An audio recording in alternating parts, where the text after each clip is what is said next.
Joining us now is perhaps one of the most important men, at least he will be, in this ongoing process. You know, Governor Mike Huckabee.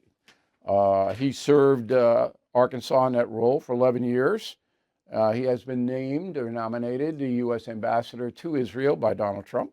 Worked in the media for 17 years, not going to hold that against him. And he joins us from Little Rock, Arkansas. I like to say, I'm glad you're in the kitchen, and I hope you're whipping up something good for us. When you were nominated, I actually said to President Trump personally, that was an excellent nomination. And there were some that I didn't think were excellent, but you have been involved, and I hope people remember this, for decades trying to help the Jewish people and the Arab people in that part of the world, correct?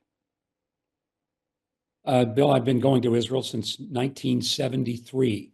This year will mark 52 years of being in Israel, dozens and dozens of times to the point I've lost count. So I've been immersed in what's going on in the Middle East and specifically Israel. It's a place I love. I've come to appreciate the extraordinary things that this startup nation has been able to do. And there's really nothing that President Trump would have asked me to do that I would have had any affinity for. But this was the one thing that I could not say no to because it's almost like a lifetime of preparation to do it. What sparked your interest in Israel? When I originally went, I was only 17. I was a month shy of my 18th birthday. It was 3 months before the Yom Kippur War, although none of us knew that. And I was there with a friend of mine on a senior trip. And, looking back, it was insane that the two of us went all over the Middle East. We went to Lebanon, Syria, Jordan, throughout the Middle East. But we went to Israel as part of it. Now, Israel in 1973 was a sleepy little country. It had barely gotten through wars in 48, 56, and 67. Had success in those wars, shouldn't have, but it did. But its economy was struggling. It was barren in terms of it was dusty, hilly, rocky, didn't have a lot of vegetation.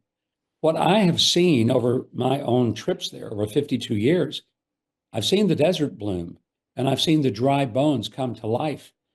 It's an amazing entrepreneurial, innovative country that has exported much technology to the rest of the world, including the United States, not only in just raw technology, but in medical care and in agriculture.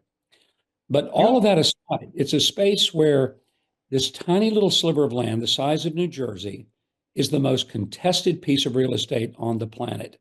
And it makes it a fascinating part of the world.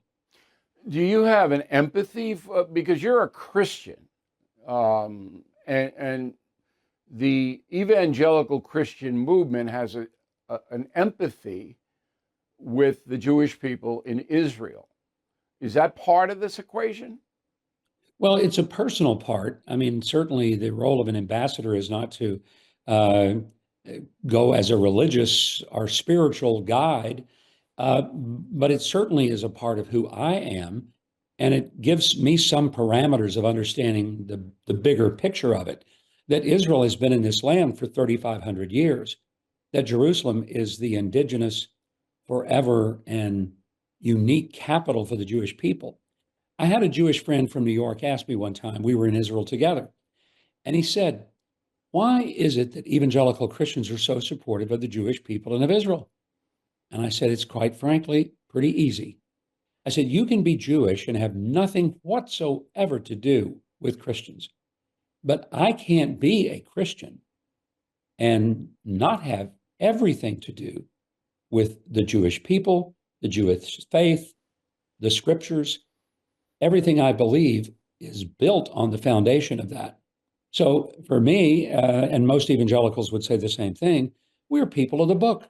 It's simple.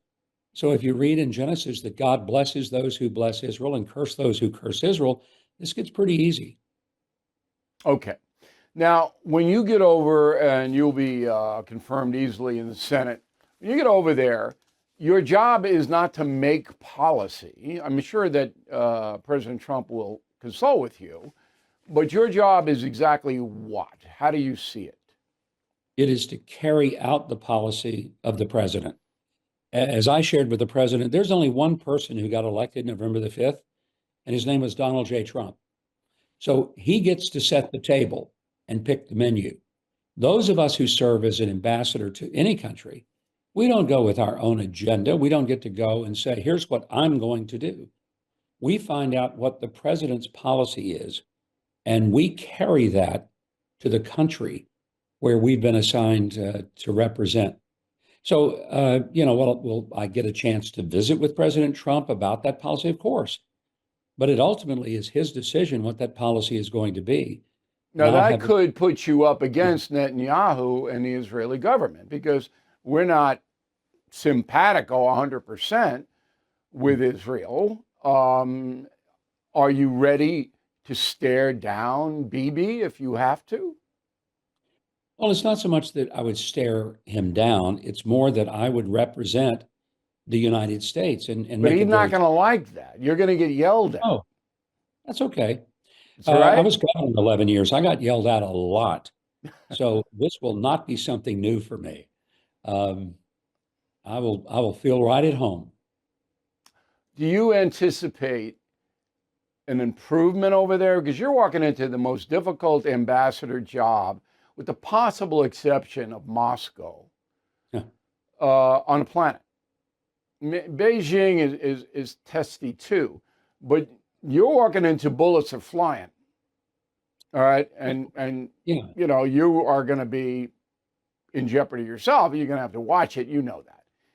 But what is your? Are you optimistic? Are you in the middle or pessimistic? How are you going in over there?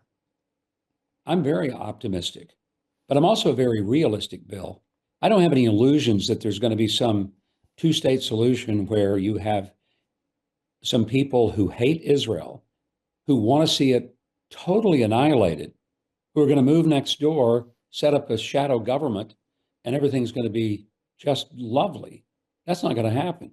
What I do anticipate is that there is a greater movement going on within the overall Gulf states and in the Middle East, when historically, really, I guess, adversarial nations to Israel, Saudi Arabia, the UAE, a host of the nations, Bahrain, they're now realizing Israel is no threat to them. They don't need to fear Israel, and they don't need to hate Israel. They get nothing for that, nothing. They get more when they share intelligence, tourism, trade. They all benefit. But you're thinking logically, and when you deal with Hamas and the other terrorists in Iran, they don't think logically. They hate you. They want to kill you. You can't deal with them. And you're not going to change their minds, by the way. No. They're always going to hate and want to kill you. So that's the reality of the situation. And this is the final question for you. Some Americans say, look, it's no matter what you do or what we do as a country, this is never going to get better because there aren't two states. The Gaza and Hamas, that's not a state. There's nobody running the show there. It's you do what I say or we'll kill you. It's not like they have a representative government. So you can't have a two-state solution when you only have one state. That's Israel. Last word. That's exactly what we have to change in a policy. Both Republican and Democrat presidents have pretended that this two-state solution makes sense. It simply doesn't, especially when one of the states believes that its sole purpose of being on earth is to murder every last Jew. So the reason that Israel has to get rid of Hamas, it can't simply ameliorate the danger, it has to eliminate the danger, is because Hamas is not a government. It doesn't have soldiers with uniforms. It is a group of terrorists, criminals, and savages. You do not deal with them in the way that you would deal with a legitimate government. Donald Trump understands that. And it's why I think there's going to be a different way. The same reason that the Abraham Accords were able to be done in Trump's first term, and that when Biden came in, basically nothing moved beyond that. Donald Trump has an opportunity to do something historic, and I believe he will. All right, Governor, and you're right by his side, and we really appreciate know how busy you are with all of this, and hopefully I will see you in Jerusalem. All right, stay We safe truly now. say next year in Jerusalem, maybe even this year in Jerusalem. I hope so. I'm going to get over there as soon as I can. But stay safe, and we'll talk soon. Thank you. Thank you for watching. Make sure you subscribe to my YouTube channel and follow me on X. Look for @Bill O'Reilly.